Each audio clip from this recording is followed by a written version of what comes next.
Bonjour à toutes et à tous. Le congrès de la mutualité française qui s'est tenu du 13 au 15 juin à Montpellier a été très médiatisé en raison de la présence et du discours très remarqué du président de la République qui a fait entre autres du reste à charge zéro son premier cheval de bataille. Car en matière de protection sociale, Emmanuel Macron veut changer les lignes, il l'avait promis. Et le choix du lieu de ce discours n'est pas un hasard. La part des mutuelles dans le modèle auquel pense notre président est prépondérante et signe la volonté d'une forte participation volontaire à la protection. Notre invité aujourd'hui détient une des clés de ce projet. Thierry Baudet est président de la Fédération nationale de la mutualité française qui regroupe 426 mutuelles. Retiendra-t-on de son congrès la mise en route de la promesse de campagne du candidat Macron, le reste à charge zéro, un immense chantier pour les mutuelles, où il y a un pognon fou du président, Thierry Baudet, un général à la manœuvre pour attaquer la réforme de notre protection sociale. Les questions sont nombreuses, tant chez les Français qui ne comprennent pas très bien quelle doit être leur attitude, mutuelle ou pas, et surtout laquelle, tout comme les médecins qui ne se cachent pas de ne pas beaucoup aimer les mutuelles, mais confessent en privé compter à terme une partie sur elles. Reste à charge zéro et après, la santé en question, espace de débat entre les médecins et leurs patients, deuxième édition.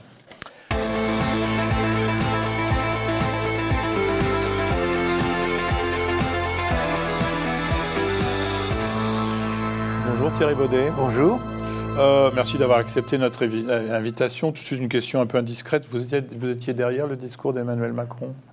Comme les 2000 délégués des mutualistes présents au Congrès, j'étais heureux que le président de la République, comme ses prédécesseurs, ait répondu positivement à notre invitation et ait choisi la tribune qu'offrait le Congrès de la mutualité pour prononcer un discours sur le social.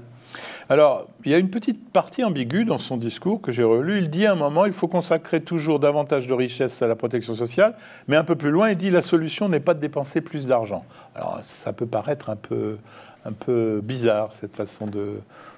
J'imagine qu'on est dans le « en même temps Oui. ».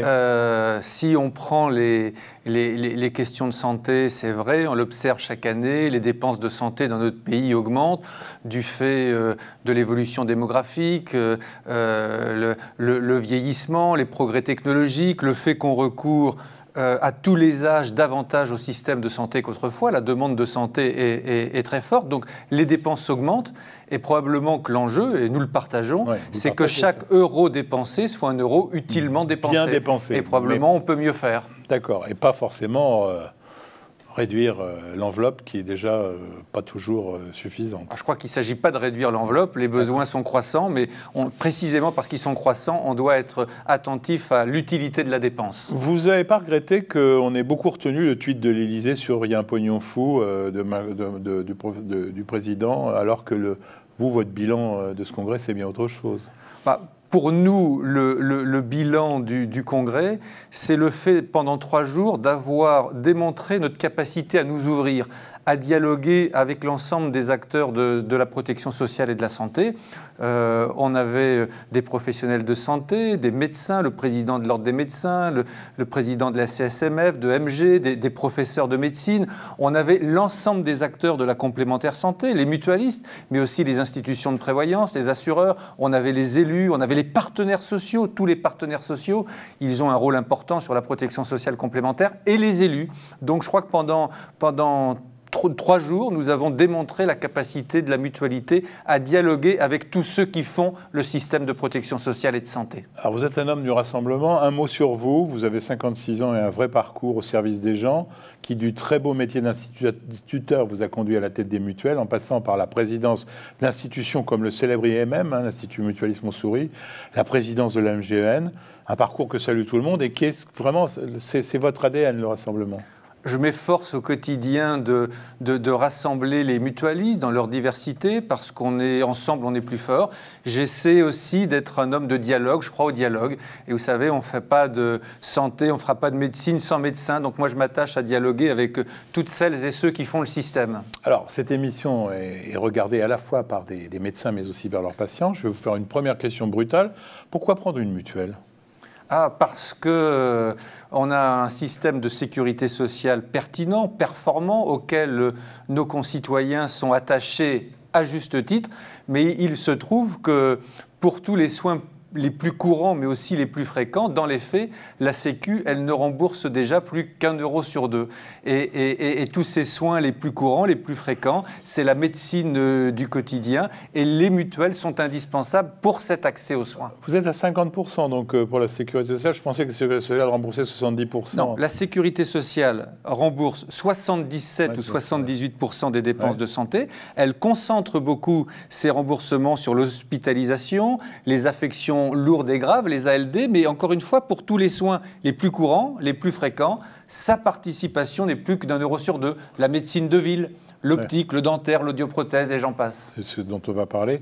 Alors, les plus provocateurs diraient que la sécurité sociale prend en charge les maladies chroniques, les médicaments utiles, les frais d'hospitalisation, et que les mutuelles remboursent le reste, ce qui est utile, parfois futile. Est-ce que c'est parfois inutile ? Je pense que les professionnels de santé, les médecins ne pourraient absolument pas partager ce que vous dites. Je crois que ce sont les professionnels de santé qui le disent. En santé, renoncer à des soins, plus tard, c'est plus lourd, plus grave, plus cher pour soi-même et pour la collectivité. Il faut se préoccuper très tôt des questions de santé. On oppose toujours le système français au système américain. Vous, c'est quoi votre vision de ce système américain? Parfois, je me dis qu'on s'acharne sur un système français qui, certes, est perfectible, mais est pertinent. C'est un système particulier, à 2 étages, l'assurance maladie obligatoire, les complémentaires, mais le résultat, c'est que nous sommes, parmi les pays de l'OCDE, celui pour lequel le reste à charge de nos concitoyens est le moins élevé. Vous entendez comment, alors justement, avec le patron de la Sécu, dont on dit que c'est un deuxième ministre de la Santé, vous avez des bons rapports avec Nicolas Revel, qui est quelqu'un de charmant, qui est venu d'ailleurs dans cette émission? Nous avons des rapports réguliers avec Nicolas Revel, à la fois des rapports entre l'assurance maladie obligatoire et les mutuelles, mais aussi plus largement entre l'assurance maladie et l'ensemble des complémentaires, puisque vous savez que nous siégeons au sein de l'UNOCAM et notamment dans un certain nombre de discussions de conventions médicales. Si le face-à-face entre l'assurance maladie obligatoire et les professionnels de santé demeure premier, nous sommes dorénavant pour une part autour de la table. Vous êtes complémentaires et pas concurrents. Oui, nous sommes surtout indispensables au système. On va passer au sujet phare de cette émission, le reste à charge zéro, qui est une promesse électorale du président Macron. Il y avait une urgence à commencer par cette première mesure emblématique? Moi, je considère que c'était un sujet important. Les mutualistes, nous le disions depuis longtemps. Nous n'avons pas attendu, d'ailleurs, l'élection d'Emmanuel Macron pour le dire. Vous savez, pour une raison simple. Il y a quelques années, quand nos mutualistes nous interrogeaient face à un épisode de soins programmés, la question qu'ils nous posaient, c'était quel sera le montant de mon remboursement? Et depuis quelques années, la question qu'ils nous posent, c'est quel sera le montant de mon reste à charge? Ce qui montre bien que dans un certain nombre de cas de figure, avec ce qu'on appelle la liberté tarifaire, les Français, pour des raisons financières, peuvent renoncer à des soins. C'est un sujet important. Mais alors, si vous paraissez très motivé par ce reste à charge zéro, pourquoi on a mis aussi longtemps pour en arriver justement à prendre cette décision? Moi, je ne sais pas pourquoi on a mis aussi longtemps, mais... vous étiez moteur, vous, déjà, les mutuelles, pour ça? Oui, parce que, si vous voulez, finalement, la promesse mutualiste, elle peut s'exprimer en peu de mots. Faire en sorte que nos adhérents ils puissent accéder à des soins de qualité sans débourser d'autres sommes que leur cotisation à la Sécu, à leur mutuelle. Et dans beaucoup d'endroits, ce n'est plus le cas aujourd'hui. Et donc, chaque fois qu'on peut un peu y revenir, ça nous paraît aller dans le sens du progrès. C'est faisable, le reste à charge zéro, sans augmenter terriblement les cotisations que les Français trouvent déjà un peu chères? Alors, il faut être prudent. Le reste à charge zéro, ça ne pouvait pas être uniquement une question de remboursement des mutuelles. Avec tout le respect que je dois aux professions de santé, parfois on a observé que quand on augmente nos remboursements, quand les tarifs sont libres, les prix pratiqués par les professionnels de santé peuvent augmenter et le reste à charge des Français, de nos adhérents, est inchangé. Et là, l'idée de la réforme, c'était d'amener chacun à contribuer. Les complémentaires font des efforts sur leur remboursement, l'assurance maladie obligatoire aussi, et les professionnels de santé doivent accepter de caper un certain nombre de leurs prix. C'est à l'usage, dans la vraie vie, qu'on va vérifier l'équilibre général de la réforme. Et vous verrez que leurs questions portent quand même beaucoup là-dessus. Alors vous savez que le site pourquoidocteur.com est le premier site d'information santé de ce pays, il est partenaire de cette émission. On accueille un de ses responsables, Thierry Borsat, qui a colligé les questions de nos internautes concernant les mutuelles.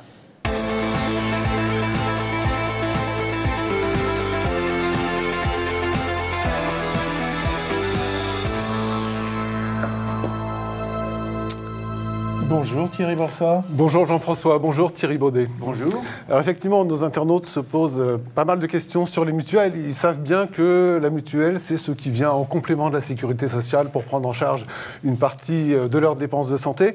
Mais c'est un secteur finalement qu'ils ne connaissent pas très bien.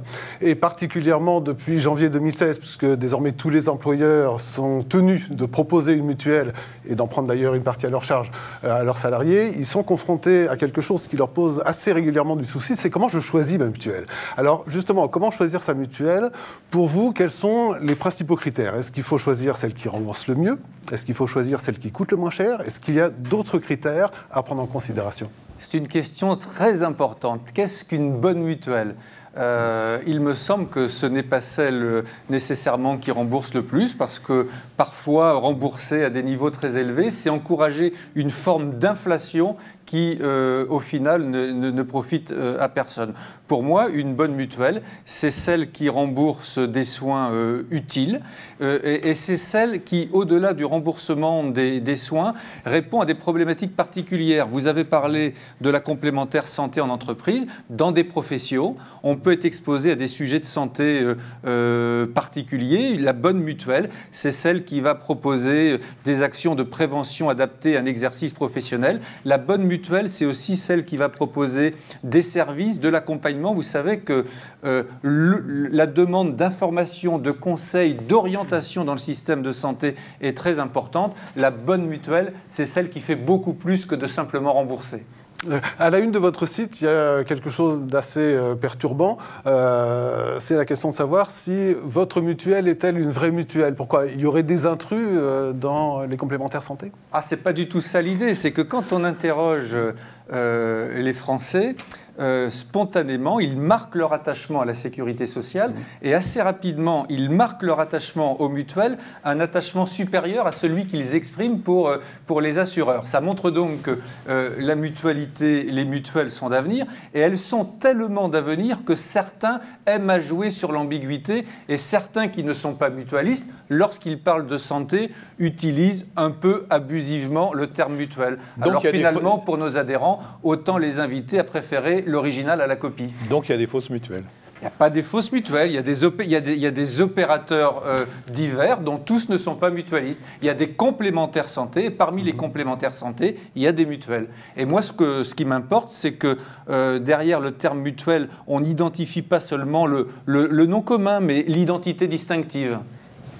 Alors justement, il y a d'autres acteurs dans les complémentaires santé, dont les assurances. Qu'est-ce qui vous différencie vraiment par rapport à une compagnie d'assurance? Alors d'abord, ce qu'il faut dire, c'est que plus la place des complémentaires est importante dans l'accès aux soins, plus nous sommes réglementés. Et donc la réglementation, j'allais dire, tend à aligner les différents opérateurs et pour une large part, et c'est bien normal, soumis à la même réglementation, nous nous ressemblons. Pour autant, il y a des différences. Par exemple, les mutualistes, ils ne se contentent pas de faire du remboursement, ils développent eux-mêmes une offre sanitaire et médico-sociale. On a des établissements de santé. Les mutuelles pratiquent très clairement moins de sélection à l'entrée, moins de sélection en fonction de l'âge. Ce n'est pas un hasard si 70% des plus de 65 ans, pour leur santé, font confiance à une mutuelle. Les mutuelles font moins évoluer les tarifs en fonction de l'âge qu'un certain nombre de leurs concurrents. Donc il y a des ressemblances importantes, mais il y a aussi des sensibilités différentes et donc des différences. Mais comment vous expliquez que votre part de marché diminue régulièrement? On dit de 60 à 52% en 10 ans. Ça paraît paradoxal vu qu'effectivement, vous voulez vous différencier des autres. Alors, ce n'est pas paradoxal. Je pense que quand on est leader c'est difficile de progresser quand on a des parts extrêmement importantes. On a de nouveaux entrants qui ne s'intéressaient pas au secteur de la santé, qui aujourd'hui s'y intéressent. Dans notre pays, tout est fait pour créer un marché de la complémentaire santé. La concurrence est plus forte qu'elle ne l'a jamais été. Il n'est pas anormal que les nouveaux entrants progressent, mais moi je considère que les mutualistes résistent bien, montrent leurs différences. Vous avez dit que depuis une période récente, on avait la complémentaire santé en entreprise. Ça a été une véritable révolution. On est passé globalement de l'individuel au collectif. Et bien très rapidement, les mutualistes se sont imposés dans le pays comme le premier acteur du collectif. Alors vous dites qu'il y a d'autres acteurs, mais il y a aussi de nouveaux acteurs au sein même des mutuelles, puisque vous n'échappez pas à la disruption digitale. Quid des mutuelles en ligne? Est-ce que c'est une bonne formule? Alors, ce que je veux dire, c'est que mutualité doit rimer avec proximité. Et aujourd'hui, la proximité, elle prend plusieurs dimensions. Ça peut être la proximité physique, ça peut être la proximité téléphonique, ça peut être la proximité sur Internet et en ligne. Et moi, j'observe que toutes les mutuelles, la plupart des mutuelles, à minima, développent des dispositifs en ligne pour répondre aux attentes multiples de leurs adhérents. Donc je pense que apporter des réponses en ligne, c'est enrichir d'une certaine manière la relation avec les adhérents, mais je continue de penser que la dimension de la proximité humaine est irremplaçable. Et justement, toujours sur le registre de ce qu'apporte le digital, il y a aussi des comparateurs de mutuelles. Alors, vous êtes plus de 450, je crois, établissements. Ça complique un peu le choix ou c'est quelque chose qui permet de clarifier un peu l'offre ? Ça peut permettre objectivement d'aider un certain nombre de nos concitoyens à s'y retrouver, à s'orienter dans une offre, vous l'avez dit, qui est importante. D'ailleurs, les mutuelles ne sont pas rétives à ces comparateurs. Oui. Justement, à propos de ce que présentent parfois les comparateurs, il est souvent indiqué dans la proposition d'une mutuelle des taux de remboursement jusqu'à 200 ou 400%. Les Français, les internautes ne comprennent pas très bien. Ça veut dire qu'on touche 4 fois ce qu'on a dépensé ?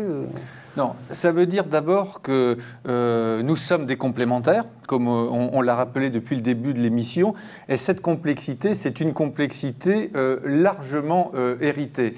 Il y a peu de temps, je demandais à un ami médecin de me présenter toute la manière dont il pouvait coter un acte, une consultation. C'est incroyable, la nomenclature sécurité sociale est incroyable de complexité. Nous faisons le complément et on nous reproche parfois d'être complexe. En fait, la complexité, pour une large part, elle est héritée. Le deuxième élément que vous évoquez, quand vous parlez de pourcentage, 200%, 300%, 400%, voilà, ça montre que dans un certain nombre de cas de figure, les tarifs sécu, c'est presque devenu une fiction, tellement ils sont déconnectés des prix réellement pratiqués. Ça, c'est un sujet important. Maintenant, il faut améliorer la présentation pour améliorer la lisibilité et la compréhension. Et il se trouve que toute famille de complémentaires confondus, nous avons décidé d'harmoniser la présentation de nos garanties pour que les Français s'y retrouvent mieux. Et dans un certain nombre de cas de figure très précis, nous allons exprimer nos remboursements en euros et non plus en pourcentage. On poursuit, Thierry, avec ce reste à charge à zéro qui a motivé notre émission. Absolument. Alors d'abord, première question sur ce reste à charge zéro. Qu'est-ce que cela recouvre ?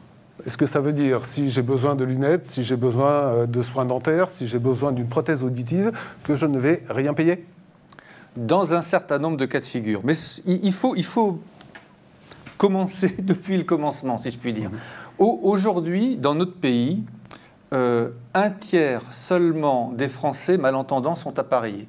Ce qui ne signifie pas que les 2 tiers non appareillés sont appareillables, mais quand même, un tiers seulement des Français malentendants sont appareillés.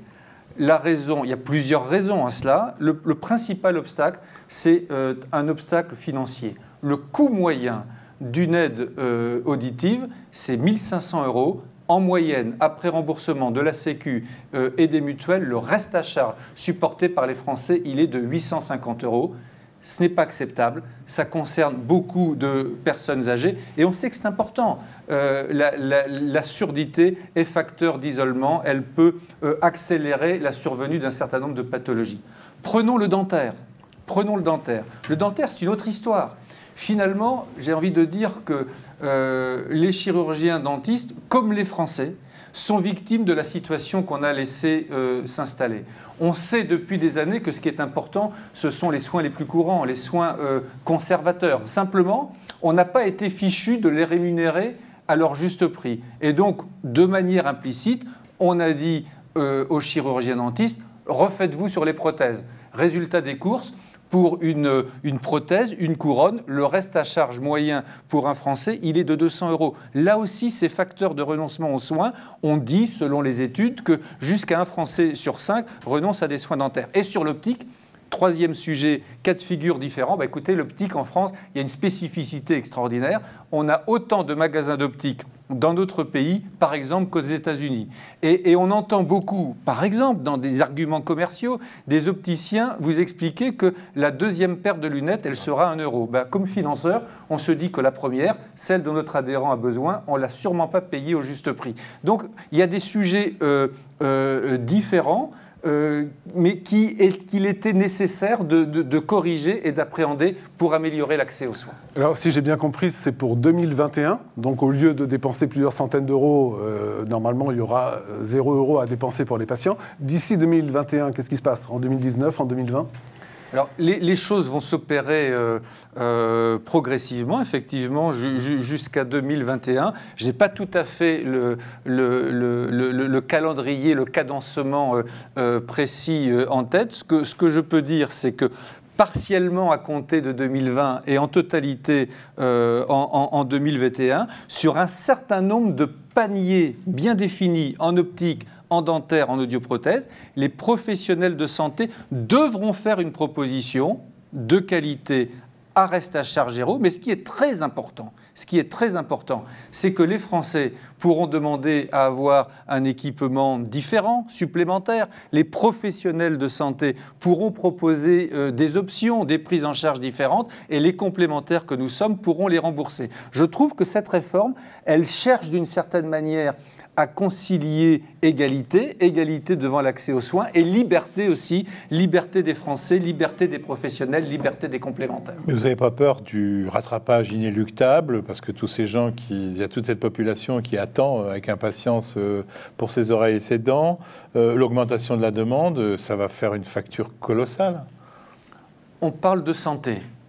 Si on observe un rattrapage, il me semble que d'un point de vue de santé publique, ça montrera donc que la réforme était pertinente et qu'on ne pouvait pas se satisfaire des renoncements d'aujourd'hui. Donc moi, le chiffre qui m'intéresse en premier et le chiffre que je regarderai, c'est celui de l'accès aux soins. On a parfois tendance à l'oublier. Après, sur les conséquences économiques, les conséquences sur les cotisations, elles sont importantes. Ouais. Aujourd'hui, nous pensons de manière, j'allais dire, globale, que nous aurons des dépenses supplémentaires en dentaire, que nous aurons des dépenses supplémentaires sur les audioprothèses, que nous aurons des moindres dépenses sur l'optique. La question sera de savoir si les moins compenseront les plus. Ce n'est pas certain. C'est la raison pour laquelle, pour ce qui me concerne, j'avais demandé très rapidement à la ministre de la Santé de mettre en place et de prévoir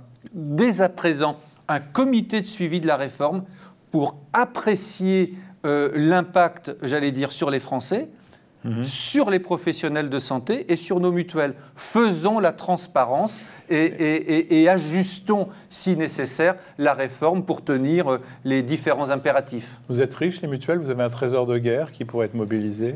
Non. On parle toujours du trésor de guerre des mutuelles, non? Vous savez, la grande différence entre les mutuelles et l'assurance maladie obligatoire, même si j'ai compris que ça s'arrangeait, c'est que nous n'avons pas de caisse d'amortissement de la dette sociale. Nous ne renvoyons pas sur les générations futures nos dépenses d'aujourd'hui. Nous avons l'obligation d'être équilibrés. Nous avons une saine gestion et je crois que c'est vraiment un élément de confiance pour les Français. Une dernière question, Thierry Borssin. Alors la dernière question qui revient assez souvent, c'est avec ce rôle parfois accru des mutuelles dans le remboursement, dans la prise en charge charge des soins.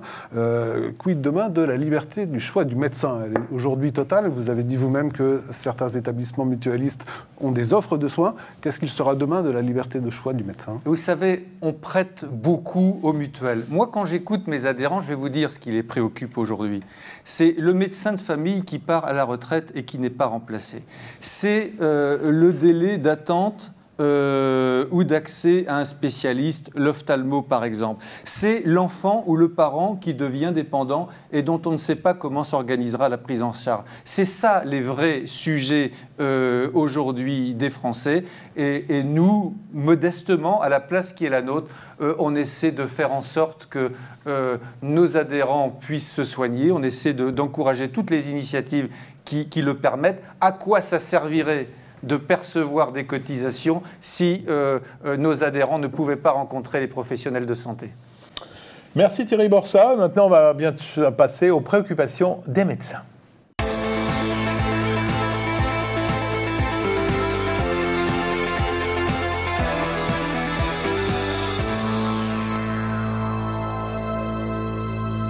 Alors Thierry Baudet, bon, je sais que vous n'allez pas forcément être d'accord si je vous dis que les médecins ont l'impression que la mutualité ne les aime pas, c'est ce qu'ils ressentent. Vous allez me dire que c'est pas vrai, mais pourquoi ils ressentent ça? Moi, je crois qu'il y a beaucoup de médecins qui aiment la mutualité. On a 2600 services de soins et d'accompagnement mutualistes dans les territoires.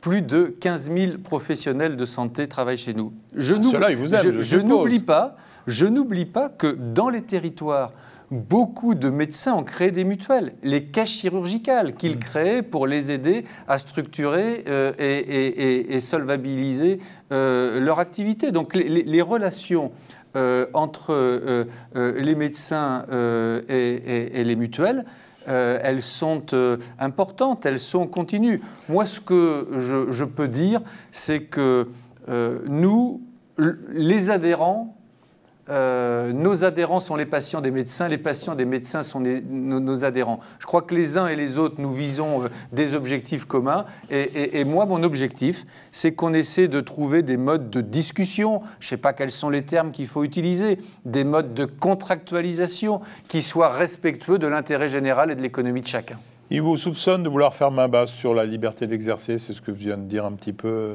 Thierry Borsat, sur justement est-ce que les Français veulent toujours avoir le choix de leur médecin? Donc, vous répondez quoi à cette mainmise de la mutualité qui peut être perçue par certains médecins? Non, moi, je pense qu'il ne faut pas déporter sur la mutualité un certain nombre de questions que se posent les médecins. Moi, j'observe aujourd'hui qu'il y a un fort renouvellement de la profession médicale. J'observe qu'il y a des aspirations à des modes d'exercice différents, moins isolés, plus collégiaux, plus interdisciplinaires. Et sur les territoires, ce que nous essayons de faire, nous mutualistes, c'est là où c'est possible, d'aider des initiatives à voir le jour pour que les médecins puissent exercer dans des conditions qui leur conviennent, parce que à ces conditions-là, ils prennent en charge nos adhérents. Donc vous ne faites pas que constater, vous voulez être acteur. Par exemple, les maisons de santé, vous avez envie de les aider, vous pouvez les aider, et dans la vraie vie, c'est ce qui se passe? Alors, moi, j'ai une conviction forte, c'est que la vérité, elle réside dans les territoires. Et il faut faire le pari des acteurs, il faut faire confiance aux acteurs, il faut partir des professionnels de santé. Et nous, on se met dans une situation, j'allais dire, d'essayer d'accompagner des projets qui sont différents d'un territoire à l'autre. Je vous le fais très vite. À Laval, beaucoup de départs de médecins généralistes à la retraite, beaucoup de Lavallois sans médecin traitant. Des médecins retraités ont accepté de donner un coup de main à deux conditions: qu'ils n'exercent plus en mode libéral et qu'ils puissent associer des internes. On les a aidés à monter un centre de santé, un exercice salarié, parce que c'était leur demande. À Niort, des médecins généralistes en mode libéral qui exerçaient de manière isolée, séparée. Ils ont voulu créer leur maison de santé, toujours dans l'exercice libéral. Ils sont venus nous chercher, on les a aidés. À Clermont-Ferrand, troisième exemple, des médecins avaient créé par eux-mêmes une maison de santé qui fonctionne. Ils voulaient l'élargir à d'autres disciplines, des chirurgiens dentistes notamment. Ils ne trouvaient pas. On a amené des chirurgiens dentistes mutualistes. Moi, ce que je crois, c'est aux solutions qui fonctionnent. Et il faut partir des territoires et des acteurs. Alors justement, on revient sur le reste à charge zéro. Est-ce que vous n'avez pas tenté de proposer de suivre toute une chaîne de produits et de soignants mutualistes? C'est-à-dire que là, justement, vous voulez prendre le contrôle de toute la chaîne. Et avec des gens à vous à chaque niveau? Non, nous ne voulons pas prendre le contrôle. Notre objectif, compte tenu de l'importance qui est la nôtre aujourd'hui dans le système, l'importance que le système nous a donnée, c'est de ne pas être réduit, relégué dans un rôle de payeur aveugle complémentaire, mais nous voulons pouvoir jouer notre rôle, jouer notre partition pour contribuer, au-delà de la solvabilisation, à organiser le système de santé, à mieux organiser le système de santé. Vous comprenez que une partie des médecins craignent un peu le système à l'américaine avec la mutuelle américaine qui intervient au moment de la rédaction de l'ordonnance pour dire attention, vous prescrivez quelque chose qui n'est pas dans notre consensus. Est-ce que ceux qui craignent que ça puisse arriver, vous les rassurez totalement?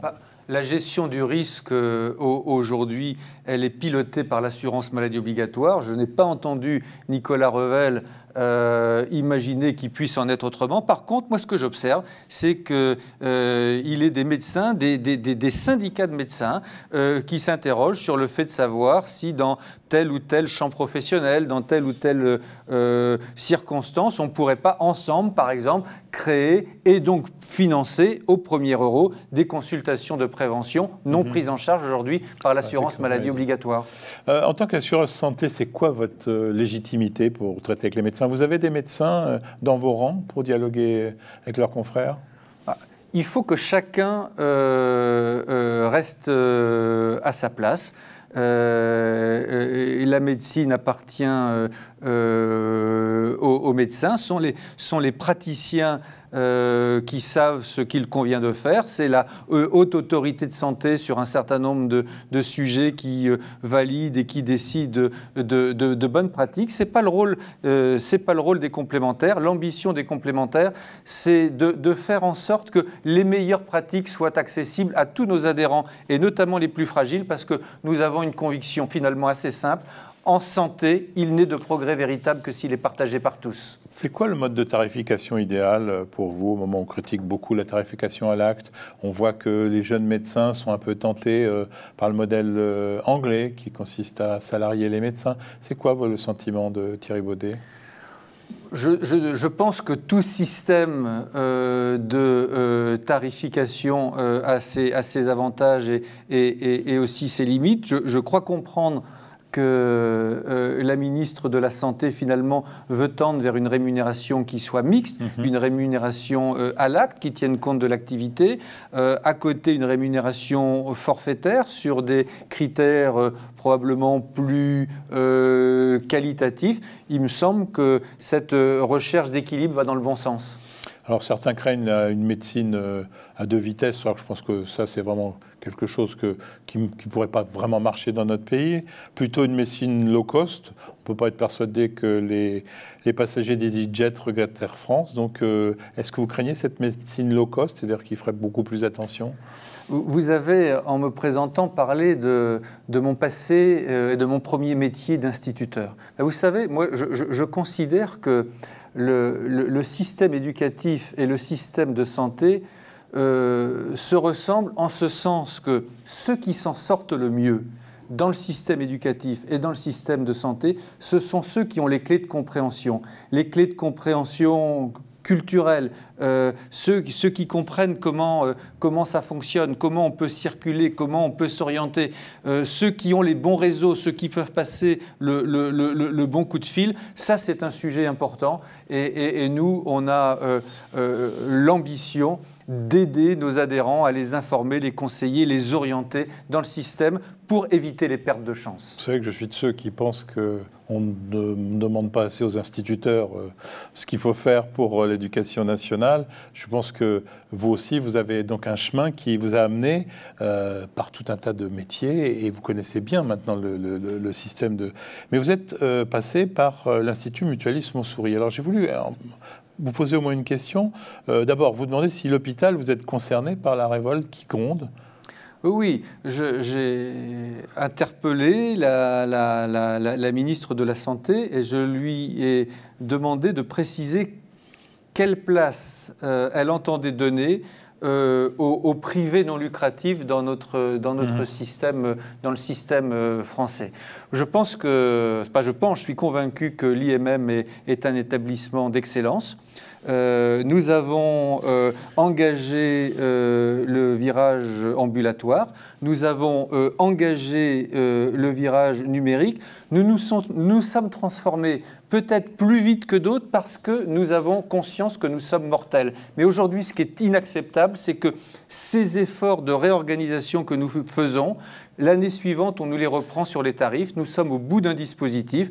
Nous pensons que nos établissements, avec d'autres, peuvent être un aiguillon contribuant à transformer notre système hospitalier dans le sens du progrès. Et aujourd'hui, nous regrettons d'être considérés simplement comme une variable d'ajustement. Oui, parce que vous l'avez dirigé, l'IMM, à une période où c'était vraiment le modèle que tout le monde donnait un exemple. Tous les gens voulaient être soignés à l'IMM, tous les médecins voulaient travailler à l'IMM. On n'a pas l'impression que ça soit aussi vrai que ça aujourd'hui. Je ne l'ai pas dirigé, je l'ai présidé. Présidé, oui. J'ai découvert, comme dans beaucoup d'endroits, une communauté éducative parfaitement mobilisée, qui réfléchissait à une prise en charge globale et collective du patient. L'ambition, elle demeure, c'est d'offrir le meilleur, et j'allais dire, pour rester dans le vocabulaire macronien, à reste à charge zéro, sans dépassement d'honoraires. Vous savez que entre le ticket modérateur, les dépassements d'honoraires, le forfait journalier hospitalier, l'hospitalisation devient un poste de reste à charge très important pour nos concitoyens. C'est un sujet important. Alors, juste pour terminer sur ce que craignent les médecins, ils disent que c'est déjà difficile de faire des tâches administratives. Avec les 500 interlocuteurs que sont les mutuelles, nos confrères ont une peur de courir après des démarches, comme les pharmaciens d'ailleurs. Vous répondez quoi à ça? Vous allez alourdir le... Je réponds qu'ils ont raison, qu'ils sont là pour exercer leur art et pas pour crouler sous les tâches administratives. Nous nous attachons à essayer de simplifier les procédures qui nous lient, mais vous savez, quand on paie, c'est quand même normal à un moment donné d'avoir une facture, de pouvoir payer. Et aujourd'hui, les progrès techniques, technologiques nous laissent quand même vraiment collectivement entrevoir la possibilité de simplifier tout ça. Alors bien évidemment, j'aurais aimé vous interroger sur ce formidable essor de l'Internet, les jeunes qui veulent tout et tout maintenant et qu'Internet permet ces choses-là. Je pense qu'il faudra revenir pour une émission. Je voudrais terminer cette première partie par le secret médical, qui est un élément de confiance nécessaire à l'exercice de la médecine. Vous êtes concerné par ça? Vous n'avez pas peur que les assurances se retrouvent avec des données qui permettent de faire le tri dans les bons et mauvais patients? Alors, je pense que nos concitoyens, beaucoup de nos concitoyens redoutent un mésusage de leurs données de santé. Et la réponse finalement française, c'est un peu le coffre-fort étatique, et ça ne me paraît pas une bonne solution. Je crois qu'il faut quand même indiquer qu'on a un cadre européen qui est assez protecteur, le règlement général pour la protection des données, le RGPD qui est entré en vigueur récemment. Moi, ma conviction, c'est que les Français ont raison d'être attentifs à l'usage qui sera fait de leurs données de santé, mais il me semble aussi, en matière de prévention par exemple, qu'on a probablement intérêt à pouvoir utiliser des données de santé anonymisées naturellement pour pouvoir développer des programmes de manière ciblée, plus efficace. Je ne suis pas sûr que pour les Français, on fasse de grands progrès sans donner. Alors, pour conclure, on va quelques questions d'avenir. Peut-être une question indiscrète d'ordre général. Pendant très longtemps, on parlait justement du côté proche de la politique de la mutualité. Certains gouvernements étaient proches de la mutualité, d'autres n'étaient pas proches. On a l'impression aujourd'hui qu'il n'y a plus de choix, quoi. Le politique doit être proche de la mutualité et vice-versa. La mutualité est diverse.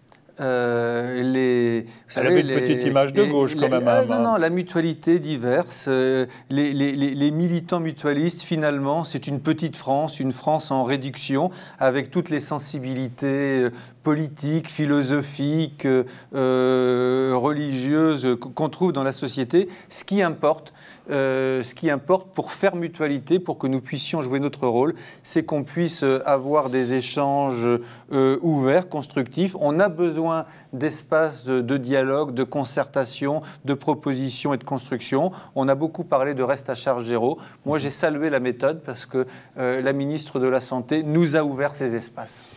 Alors l'avenir. Il y a 2 ans, une tribune signée de Martin Hirsch et de Didier Tabuteau. On ne peut pas leur reprocher de ne pas connaître le système de santé et qui était réputé proche de la mutualité.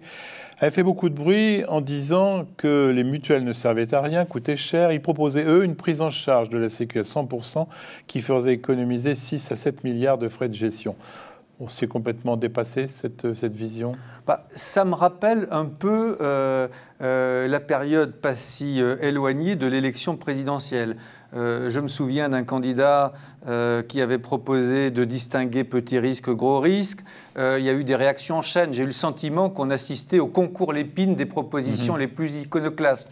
Certains proposaient une sécurité sociale intégrale, d'autres une mutuelle publique à 10 €. Toujours est-il que le peuple français a tranché. J'ai cru comprendre que le président de la République et le gouvernement ne remettaient pas en cause le système d'aujourd'hui, qu'ils voulaient l'améliorer, le rendre plus performant. On va essayer de jouer notre partition dans ce cadre-là. Alors justement, pour finir, à 10 ans, vous la voyez comment, la mutualité?